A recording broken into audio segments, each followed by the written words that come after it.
la frigo. Tu paries quoi ce soir? T'as vu ce but hier? Au sommaire du Before Foot, aujourd'hui on va revenir sur les 2 derniers matchs amicaux de l'équipe de France. Que faut-il en retenir en vue de l'Euro? On parlera également du Classico en Espagne entre le Barça et le Real demain soir, sans oublier les autres championnats européens, les pronos et le quiz. Si tu veux parler foot, c'est le Before Foot. Alors messieurs, bonjour, bienvenue aujourd'hui dans le Before Foot. Autour de la table, Mickaël Barlerin, journaliste et spécialiste du football espagnol. Salut Mika. Salut à tous. On a la chance aussi d'avoir en notre compagnie 2 supporters du Barça. Nathan, tu peux lever la main? Salut. Voilà, et Eric, supporter madrilène. Salut. Alors messieurs, on va aujourd'hui ouvrir ce Before Foot en revenant sur la belle semaine de l'équipe de France qui ont battu la Hollande 3-2, puis la Russie au Stade de France. Avant d'en parler, on écoute tout de suite la réaction de Didier Deschamps. Beaucoup de bonnes choses aujourd'hui aussi, évidemment de marquer 4 buts. Tout n'a pas été parfait, mais il y a ces talents collectifs et avec des changements, des profils différents, mais une équipe qui va de l'avant, qui enchaîne bien, beaucoup de vitesse, donc évidemment il y a beaucoup de points positifs. On va pas s'enflammer, calme. On a fait 2 matchs. La qualité, il y en a. Après, c'est trouver de la complémentarité, de la complicité. On a fait de très bonnes choses sur ce plan-là. Alors messieurs, quels enseignements doit-on tirer de ce dernier rassemblement avant la liste finale donc de Didier Deschamps le 13 mai prochain? Quels sont pour vous vos tops et vos flops, Mika, dans ces derniers matchs? L'équipe de France va très bien de ce qu'on a vu. Comme d'ailleurs annoncé dans le Before Foot la semaine dernière, ils ont gagné leurs 2 matchs contre le Pays-Bas et contre la Russie. Maintenant, je pense que ce qu'il faut retenir surtout, c'est leurs 2 premières mi-temps. Parce que leurs 2 premières mi-temps, ils les gagnent 2-0 et 3-0, je crois, ou 2-0, 2-0, peu importe. Et ça donne quand même un bon résultat pour la suite. Maintenant, les tops et les flops... Alors si on se focalise par exemple là, sur le secteur offensif, Nathan, qu'est-ce que tu dois retenir, qu'est-ce que tu retiens avec ces matchs, toi? On voit bien que la France est en nette progression d'un point de vue offensif. Et qu'est-ce que tu as pensé des Griezmann, Coman, Payet qui ont animé le secteur offensif? Alors, là Payet a gagné sa place déjà en équipe de jeu. Je pense sincèrement qu'il a gagné sa place et ira à l'Euro. Griezmann continue à progresser. Il est en train de prendre les clés de l'attaque offensive de l'équipe de France.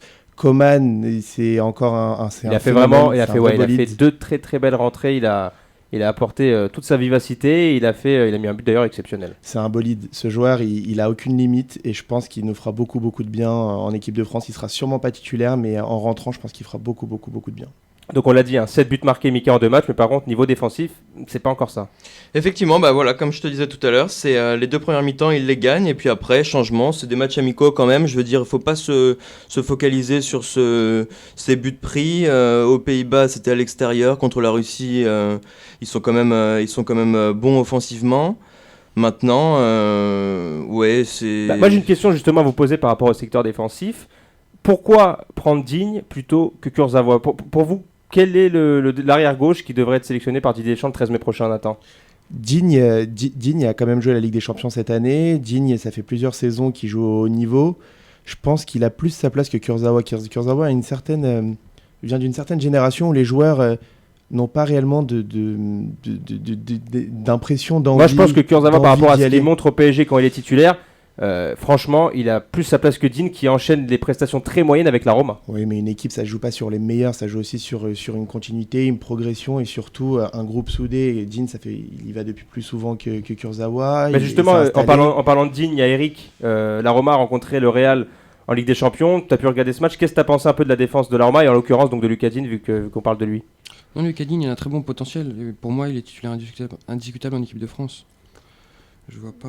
Par rapport à Kurzawa, tu le vois au-dessus? Pour moi, je le vois au-dessus clairement. Ouais.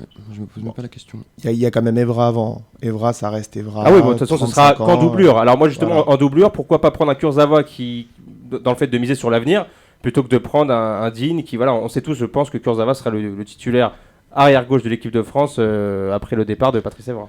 Digne, c'est quand même un bon joueur. Digne, il donne plus de garanties que Kurzawa. On a vu en équipe de France Espoir, Kurzawa, je pense qu'il manquera de maturité.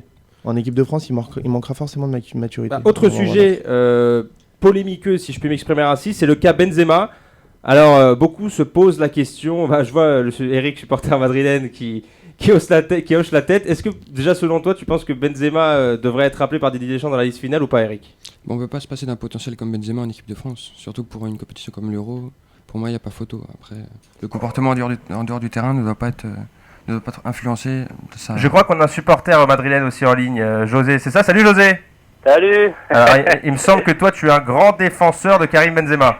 Ah, moi, je suis totalement pour. Moi, Bah écoute, n'en dis pas plus, c'est parti. Tu as 30 secondes pour nous convaincre que Karim doit être appelé en équipe de France. Bah, moi, ce que je pense de Karim Benzema, c'est pas important. Enfin, sur ce qui se passe en dehors du terrain, ça compte pas. Moi, ce que je pense, voilà, c'est du football, c'est pas un concours de beauté.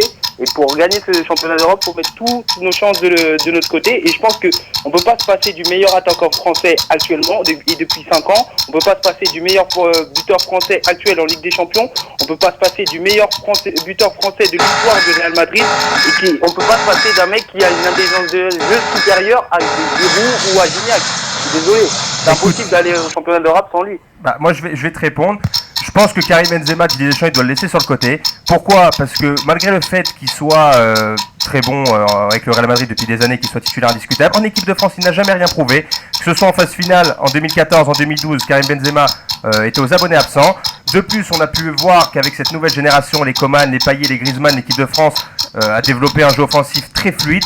Ils n'ont pas forcément cette pression de devoir jouer pour Benzema. Et donc, de ce fait, en plus avec son affaire qui va faire que tous les journaux vont être focalisés sur ça, vaut mieux le laisser sur la touche. Nathan, t'as un petit mot à rajouter? Je suis tout à fait d'accord avec toi. Je pense qu'en équipe de France, on n'a pas besoin de Benzema. Benzema, c'est un très bon joueur. C'est un joueur qui joue au Real Madrid. Il plante ses 20 buts par saison. Mais à côté de ça, autour de lui, il n'y aura aucune cohésion.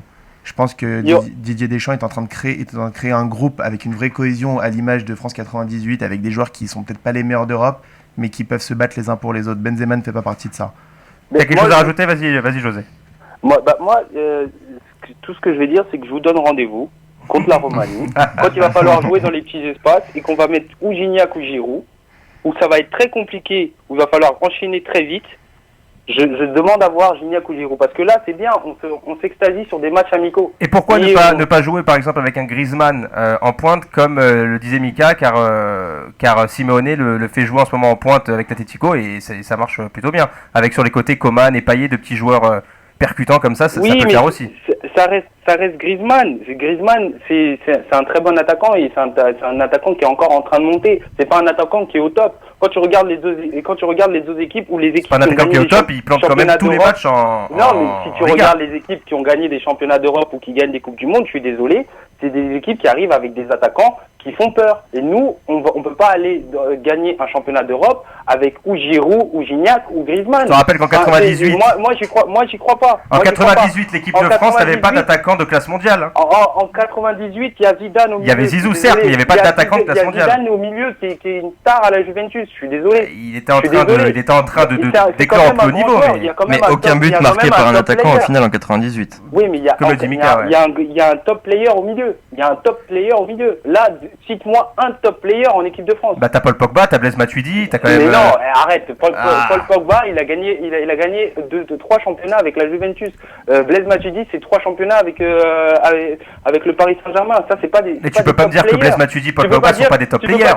Oui, non, mais tu peux pas dire que Matuidi et Paul Pogba, ils vont porter l'équipe de France. Je te dis pas qu'à eux deux seuls, ils vont porter, mais la cohésion d'équipe, avec ces milieux-là, avec Pogba, Matuidi, tu rajoutes peut-être un Asdiara qui est en forme, et sur les côtés, tu mets des Payet, des Griezmann qui percutent, tu peux faire quelque chose dans le sens de la cohésion, parce que Benzema, il a eu sa chance, et il a rien prouvé avec l'équipe de France. Moi, j'y crois pas. Faut pas voir Benzema. Moi, j'y crois pas à cette cohésion d'équipe. Ça, c'est ce qu'on nous dit là maintenant. C'est ce qu'on voit là maintenant. Mais faut savoir c'est dans un mois l'Euro, c'est quand même pas mal. Ça fait 2 ans qu'on n'a pas joué de vrais matchs.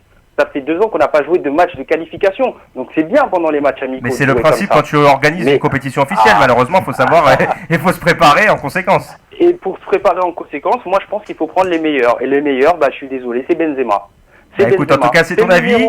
Et en ce qui concerne, puisqu'on t'a au téléphone sur le Classico de demain, fais-nous un petit prono là, tant qu'on te tient au téléphone.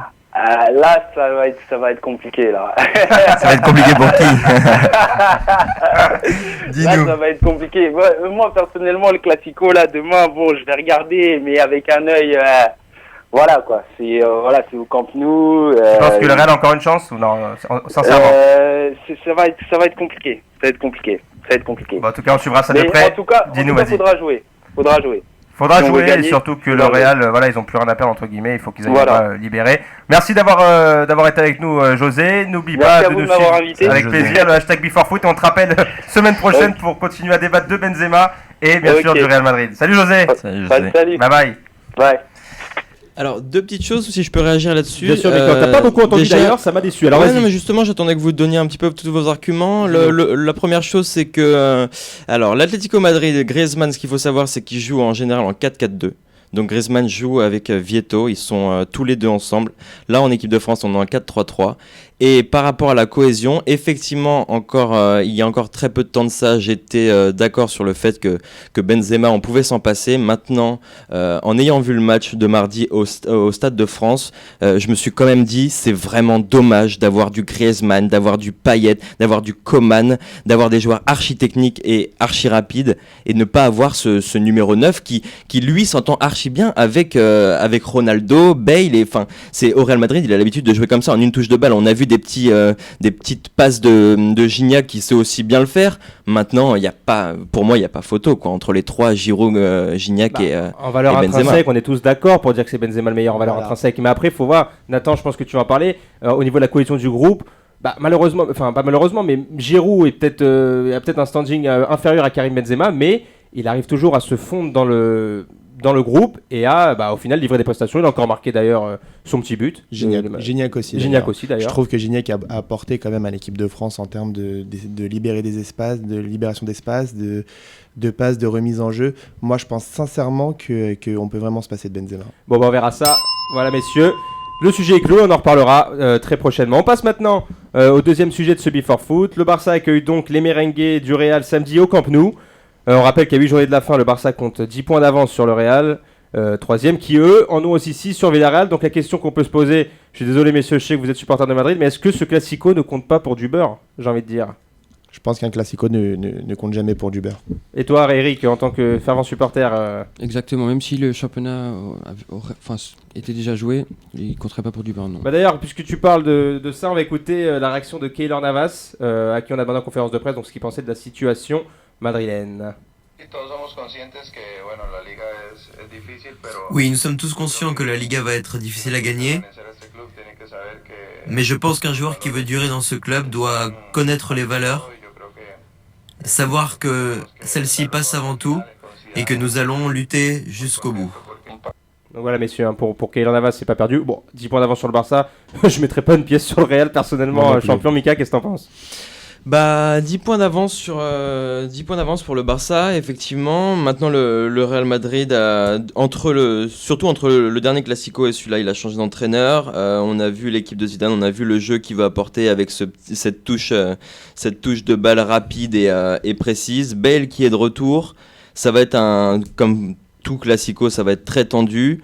Mais là, ce qu'il y a à prendre en compte, alors il y a vraiment deux gros paramètres. Premier, tous les Sud-Américains, notamment la MSN qui revient de tout leur voyage là-bas en Amérique du Sud, les joueurs aussi, les attaquants du Real Madrid comme Ronaldo, James, ils étaient aussi en sélection.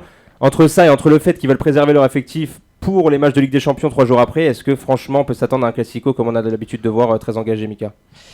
Très engagé, oui. Dans tous les cas, ça va être très engagé. On a encore les histoires avec Piqué sur Periscope, etc. Ça va être très engagé. Ces joueurs-là, quand ils jouent l'un contre l'autre, ils ont vraiment envie de se montrer. Maintenant, je pense que le Real va être beaucoup plus motivé que le Barça. Est-ce qu'ils vont gagner? Je sais pas, mais ils vont être beaucoup plus motivés. Bon, en tout cas, on suivra ça. Et puisqu'on parle de Barça-Real, messieurs, c'est l'instant quiz. Et top quiz. Alors messieurs, Nathan et Eric, je vous ai concocté un petit quiz spécial Barça-Real. Mais ce sera donc, il faudra chercher aujourd'hui les joueurs français ayant participé à au moins un Classico entre le Barça et Madrid. Vous êtes prêts messieurs?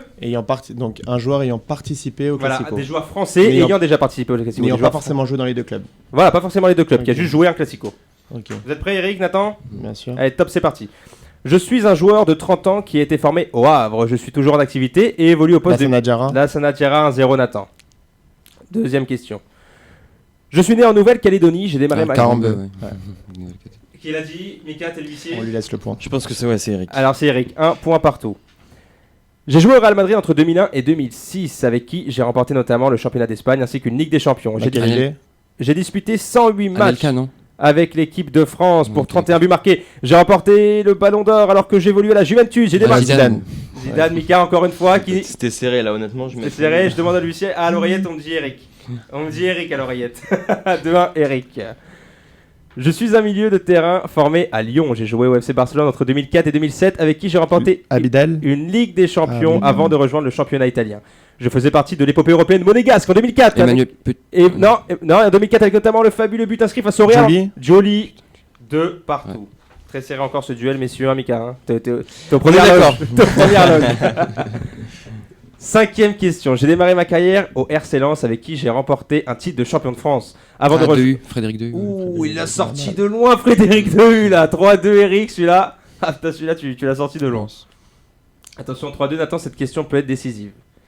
Je suis né en Guadeloupe en 1900. Tu rames 3-3. Alors là, messieurs, vous êtes en forme. On va devoir faire la question décisive. Alors vraiment, c'était un gros quiz. C'est parti. Je suis un défenseur français, toujours en activité. J'ai démarré ma carrière au FC Sochaux-Montbéliard avant de rejoindre Toulouse de 2005 à 2009. Mes performances me permettent d'être transféré dans le championnat d'Espagne et plus particulièrement de jouer à Mestalla pendant 5 saisons. J'ai honoré cette semaine ma première sélection en équipe de France. Je joue aujourd'hui au FC Barcelone. Messieurs, je suis blessé. Il est blessé avec l'équipe de France. Mathieu. 4-3 Nathan. Mestalla, je savais pas. Qui remporte. Bah oui, à Valence, à Mestalla. Ah. Et oui, Nathan qui remporte ce quiz 4-3. Bravo Eric, franchement, c'était un super beau duel. Mais voilà, tu auras l'occasion de te rattraper la prochaine fois. Ne sois pas amer, hein, Eric. Hein. Ça arrive à tout le monde de perdre. Hein. Je te vois là-bas. Il m'a pas l'air d'être bien. Allez, c'est pas grave. Messieurs, on a fini cette page Espagne. On va passer maintenant un petit mot sur la Ligue 1 quand même. On n'en parle pas beaucoup. Les matchs du week-end, il faut savoir que donc Monaco peut définitivement assurer sa deuxième place sur le podium. Il joue vendredi. Ils peuvent mettre la pression sur Nice, qui va jouer au Parc, et Lyon à Lorient. Donc c'est-à-dire que si Monaco bat Bordeaux ce soir, voilà, ce sera un grand pas fait, Mika, vers le podium pour eux. Exactement, ils sont deuxièmes, surtout en gagnant ce soir. Bordeaux qui a changé d'entraîneur il y a très peu de temps, ça va être assez compliqué. Maintenant, j'en ai déjà parlé la dernière fois, au niveau du classement de la Ligue 1, ils sont quand même très très loin du PSG. Ça joue entre 19 équipes, quoi. De toute façon, ça on le sait déjà. Maintenant, je les pensais plus armés pour titiller quand même Paris. Et ils font quoi Marseille, Nathan, toi qui... Qu'est-ce qu'ils font Marseille? Ça va être compliqué. Ils jouent quoi déjà? Rappelle-nous. Marseille. Ouais. Ils jouent. On ira vérifier ça, mais en tout cas, ce serait bien de gagner parce que là, en ce moment, j'ai même plus envie de les suivre. Ça se voit. Même toi qui es fervent supporter, tu nous l'as dit là, t'en as pris un coup. En ce moment, c'est terrible, c'est terrible. Un petit mot, messieurs. Je sais que Mika, alors toi, tu voulais parler un peu du championnat anglais ou italien? Oui, parce que justement, c'est à l'image de ce que j'étais en train de dire sur la Ligue 1, il y a plus de suspense au jour d'aujourd'hui en Liga, enfin Angleterre, en Première Ligue et en Serie A, même en Bundesliga, soit dit en passant, parce que le Bayern et Dortmund, ça se joue à 4 points d'écart. C'est vrai qu'ils sont revenus, ils sont bien revenus, et bon... C'est ça, en Angleterre, Leicester est devant. Maintenant, Leicester a un gros calendrier sur ses 7 derniers matchs. Il joue notamment Manchester United et Chelsea. En Serie A, ça se joue entre les 3 équipes, même si la Juve est éliminée de la Ligue des Champions et qui devrait se focaliser dessus. Forcément, ça va être compliqué pour Naples et la Roma. Maintenant, il y a beaucoup plus de suspense dans ces championnats-là pour le premier. En tout cas, ouais, on va suivre bien sûr ça. Leicester qui a l'avantage de ne pas avoir beaucoup d'internationaux dans son équipe, donc ils vont encore être frais ce week-end. Ils ont eu une bonne semaine, voire 10 jours pour se préparer. Et encore une fois, vraiment, il va falloir suivre ça de près, messieurs, parce que Leicester, ça commence à vraiment être un projet dans lequel tout le monde croit. Et ce qu'ils ont fait, c'est que tout le monde est pour eux. C'est-à-dire que il n'y a plus d'équipe du Big Four. Tout le monde veut que ce soit Leicester champion pour montrer qu'il ne faut pas l'argent seulement pour être champion. Vas-y, Nathan. J'aimerais prendre un petit pari. Dis-nous. Ah bah attends, puisque tu parles de paris, je lance les pronos.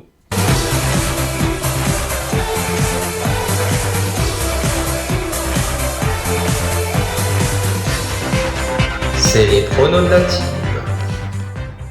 Bah, j'espère que tu vas faire gagner de l'argent à nos auditeurs, sinon ils voudront plus que tu reviennes. Hein. Alors ça va pas être un pari sur une journée, mais plutôt sur le champion anglais. Moi je vois Tottenham finir. Tu les vois? Ouais. Revenir et voir Tottenham finir champion. J'ai vu le calendrier de Leicester et il me semble qu'ils jouent 2-3 gros matchs. Mais justement, ils ont battu à chaque fois les grosses équipes. Ils ont été mettre un 4-1, je crois que c'était à City ou quelque chose comme ça. Franchement, dans les ça- gros matchs, ils ont prouvé qu'ils étaient là, les mecs. C'est à double tranchant. Mais je vois quand même Tottenham revenir sur Leicester. Et vas-y, Mika. Eh ben, c'est très bien qu'il en parle justement parce que j'ai tilté sur ça il y a 2 jours. La cote d'Arsenal est à 6. Et pour moi, en regardant le calendrier justement de Tottenham, Leicester et Arsenal, ce serait peut-être l'année quoi, l'année ou jamais. Qu'Arsenal, l'année ou jamais. Wenger, l'éternel poissard, va enfin remporter un titre. Bah, ce serait bien pour lui. J'espère déjà d'une part pour lui et puis pour toute cette équipe d'Arsenal qui est quand même vraiment super belle sur le papier avec des Ozil, des Welbeck et j'en passe. C'est vrai. Enfin, ils sont à peu de points, 9-10 points. Il faut qu'il passe la deuxième. Qu'est-ce que t'en penses, Eric? T'as quelque chose à rajouter? Moi, je vois bien Leicester quand même. Ouais, tu vois la Leicester continuité quand même. Ils ont juste à faire des matchs nuls, limite. Limite, ouais. Et par rapport à Barça Real, alors vu que on sait que tu vas parier sur Madrid, je pense, donne-nous un score exact pour qu'on puisse voir un peu ce que tu penses dans l'évolution de ce match. Franchement, je pense que ça va quand même être serré. Ouais. Nathan, t'as quelque chose? Quel optimisme. On va écouter Mika, je crois qu'il avait préparé son petit prono, Mika, par contre. Un petit prono assez facile, Ouais. c'est but de Ronaldo. Il à a coté. 2,15 sur Unibet. C'est vrai que ça but de Ronaldo. pour un but de Je Ronaldo, veux dire, c'est bien payé. Il suffit d'un penalty. Ronaldo, il en a loupé ses 3 derniers quand même. Il en a loupé 2 avec le Real et 1 avec le Portugal. Mais bon. Moi j'ai envie aussi d'être tenté par la cote de Madrid. Pourquoi? Parce que comme je l'ai dit, les 3 joueurs sud-américains qui reviennent, plus la Ligue des Champions contre l'Atlético. Alors certes, c'est le Barça, c'est énorme, mais je mettrais bien une petite pièce quand même sur Madrid là, Souken. Une petite pièce, mais voilà, avec une belle cote. Ça peut faire beaucoup. Même si je le tenterai pas, ça se tente. Ça se tente. Mika, non? Oui, c'est sûr. Je crois qu'on est arrivé au bout, messieurs. Merci de nous avoir suivis. Prochain Be4Foot lundi prochain. Rejoignez-nous sur Twitter avec le hashtag Be4Foot. Et surtout, n'oubliez pas, si vous voulez parler foot, c'est Be4Foot. Salut à tous.